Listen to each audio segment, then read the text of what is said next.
చెప్తే వీడు సంతోషిస్తాను. కల్పన, ఆమె గురించి నేను చెప్పలేను. ఆమె అందం వర్ణాతీతం. అబ్బో, అంత అందంగా ఉంటుందా?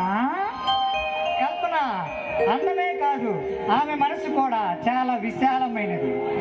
అబ్బా నరసింహ, టెన్షన్ పెట్టకుండా ఆమె ఎవరో చెప్పు బాబు. కాళిదాసు కవిత్వానికే అందని అపురూప సౌందర్య ఆమె సొంతం. ఆ రవివర్మ ఊహకే అందని అందం.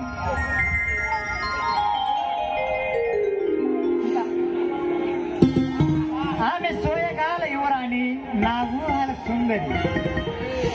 అబ్బా, ఊరించుకున్న ఆమె ఎవరో చెప్పు నరసింహ. చెప్తాను కల్పన, నీ కాకపోతే ఇంకెవరికి చెప్పాలి? అనుపమ లాంటి ఒక అందమైన అమ్మాయిని ప్రేమించాను. ప్రతిరోజు నా కన్నుల్లో మెదులుతూ నా మనసు నా తట్టుకుంది ఆ సొట్ట బొక్కల పొట్టి సుందరి. నరసింహ, సరేలే మరి, నాకు టైం అవుతుంది, కానీ నెక్స్ట్ టైం వచ్చినప్పుడు అంతా వివరంగా చెప్పు. మరి నేను వెళ్ళొస్తాను. కల్పన,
చలి నాలో